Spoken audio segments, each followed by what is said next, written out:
सिद्धार्थनगर जिले के नगर पंचायत डुमरियागंज प्रशासन और peoples inter college society management committee के बीच विवाद हो गया, जब उप जिलाधिकारी डुमरियागंज पीपल्स सोसाइटी की 63 बीघा जमीन को सरकारी जमीन घोषित कर दी। यह मामला मंडलायुक्त से लेकर हाईकोर्ट इलाहाबाद तक पहुंचा।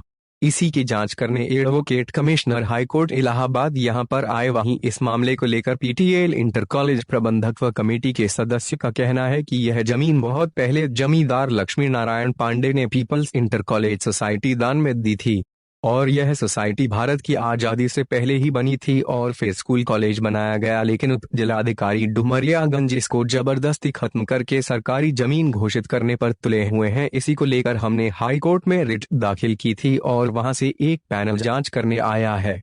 कमेटी वही इस बारे में हाईकोर्ट से आए एडवोकेट कमिश्नर इम्तियाज अली का कहना है कि पैनल ने मुझे यहां पर भेजा है कि जमीन का माना कर देखना है कि कितनी जमीन पर फसल लगी हुई है और कितनी जमीन खाली है। हम पैनल को रिपोर्ट बनाकर पेश करेंगे। यह रिपोर्ट हमें 10 तारीख तक देनी है। तहलका न्यूज के लिए संदीप पांडे की रिपोर्ट। तहलका न्यूज ऑफिस 9 अरब 19 करोड़ 80 लाख 41,777। जो अपने उप जिलाधिकारी महोदय हैं, मुझे उनकी बुद्धि पे बड़ा तरस आता है। ऐसे काम क्यों करते हैं? हजारों मुकदमे उनकी कोर्ट में उसको देखते नहीं है और यही अंडरमेंट काम सब करते रहते हैं। क्या जमीन हम लोग सब 63 बीघा हम लोग लड़ेंगे इसके लिए शांतिपूर्ण ढंग से। जमीन हमारी है, हमारी रहेगी। हाईकोर्ट में भी कह दिया है, हमारे वकील बैठे हुए हैं। अरे आप 18 एकड़ लिख दीजिए।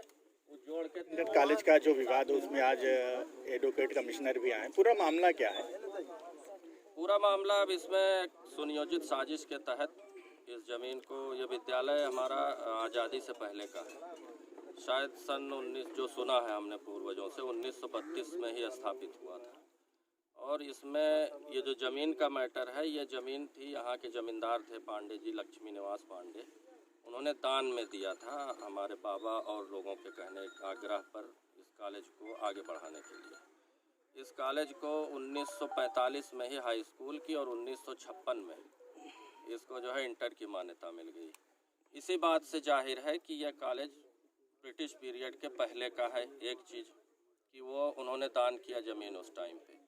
और किसी भी संस्था को स्थापित करने के लिए प्रॉपर्टी होनी चाहिए, एंडाउमेंट होना चाहिए, जिसके आधार पे ही संस्था का रजिस्ट्रेशन हो सकता है। इस बात से भी जाहिर है कि यह रजिस्ट्रेशन।